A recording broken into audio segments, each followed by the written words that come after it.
I can tell you right now, guys, this is all happening as we speak right now. Van Applegate has a live camera up and ready. We're hoping you guys will be able to see that in just a few minutes. We're broadcasting through a cellular block here, essentially, to get this to you as soon as possible. It will be virtually impossible. Mike, we have it up. We have it, so you can talk us through it. You can see from the ground here what is happening. This is a Mayfair Muse apartment. What you are seeing here, straight ahead of you, if you can come back over to this apartment building, the entire building is badly damaged. It starts from one corner and goes all the way across to the end of the other corner. The entire building has been affected here. And you can see the aerial unit there pouring water down onto this apartment building. Firefighters are walking in. I'm going to stand just a pan to the left here. You can see some of the crews. Crews just, they can see, Van. The crews here are just loading up the stretchers and trying to get in there. They're being asked to stage right here while the firefighters are going in. This is essentially an all-call for Virginia Beach. Every available officer, every available firefighter, rescue worker will be here. You see down here, just down the street here, this is a woman just trying to get back to her house, trying to figure out what's going on. There's mass confusion out here. People are trying to figure out where they can go, where they can be. The police are just trying to get all this area cordoned off, but the main issue right now is trying to get in and do any kind of rescues that are possible out there. So it is still incredibly active and evolving scene, but you can see just from these live pictures that something has happened badly to the apartment building. Something has fallen into it. We presume an Oceana jet.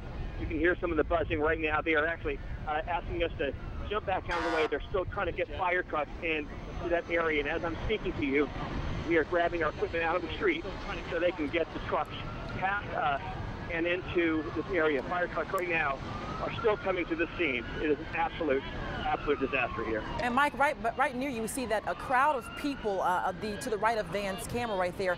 Are those folks who live there or people who just came by to watch? Most of these people that you're seeing in front of us are people who are helping. In some ways, they're jumping in with the fire department. They're off duty or in some way helping here. They are trying to get the residents, anybody out there. In fact, you see a man trying to run in right now. And he's still alive right there, to make sure that he knows the camera is still hot. There the good stretchers are going there right now. They're starting to bring some in, getting up over these charged water lines. People are starting to pour in here on their cell phones, wondering if they know anybody in there. So we have not seen any active rescues yet, but right now we can see the stretchers starting to go in. They have been staged outside for quite some time. So we can tell you right now, they're trying to get the stretchers in. We do not know about any injuries or casualties or anything involving loss of life or injuries to people right now. We can't tell you that it is a massive amount of damage on that building. And Mike, just for clarity, we see you're showing that one building. We heard from Ruben earlier, Ruben Carrington to the photojournalist, that there were two. Do you see two buildings on fire or just one? I can see one lengthy stretch of building here. I can't see exactly where I am if it's divided into two, but it's pretty much an entire block of apartments here.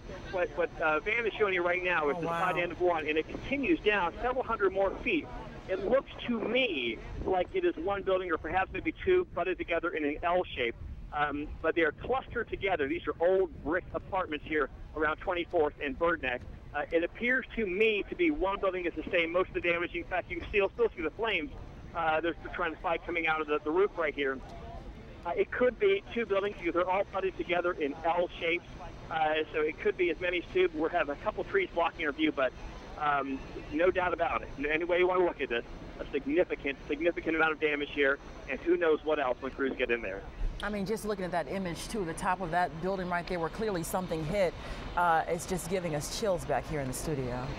Yeah, and as soon as I left the studio, I started getting phone call after phone call from a lot of people who work down here in the Alaskan Road, the Bird Neck Road area, asking me what was going on, and they started sending me pictures, and we started seeing the smoke on the Broad Creek Bridge in Norfolk. Oh, wow. Heading out here, we could see the smoke starting to come up through the sky there. Then we could see clearly in the distance past Town Center. And as we got to the Bird Neck Road off-ramp, we had the park and just start hustling into the scene. You could nothing but thick, oily smoke, which is like a fog through the entire area. People even a quarter-mile away were holding their hands over their mouths and putting their T-shirts over their mouths. And when this wind blows and the smoke gets you, you can feel that thick, fuely residue in the air from the smoke. So clearly, a lot of fuel involved here, which is always the worry when time an aircraft goes down. They carry so much fuel on board here, and there's really no time to do anything about it. Mike, yeah, we got a little bit of a disturbance over here. Actually, you can see the van can swing around here. What they're doing right now, here's what we see right here. These are bystanders jumping in to help firefighters reposition this hose. These are people that the firefighters have asked for help to get this hose moved closer to the area. They're wanting to get some more stretch out of that hose. This is something you almost never see. It gives you the magnitude of this disaster here for the fire department. It's just asking for bystanders to race in and help them. These are blocks that they use to help support the hose and move it to where they need to do, get the proper pressure in it. These are all people, all bystanders being asked to help here. Now they're now positioning that hose to get a little better purchase out of the hose and get it in a better position to fight that fire. But they just put out a call for people to help, and this is exactly what they're doing. And now they're stacking up these blocks, and what these blocks will do is allow a truck and ambulances to get over those hoses and into that area without damaging it. This is kind of a tricky situation. They have to put down this hose. This is a massive firefighting hose. They're going to try to get this truck here that you see coming in live now, something that is almost never done. They're going to try to get this truck over those lines if they can and into the fire area. This is a truck that can get a lot of water onto the apartments quickly. This is something you almost never see here. The hose is down first, and they certainly cannot break that hose. They don't want to interrupt the water flow. Some of these hoses were put down just immediately to try to get some help to get that fire under control.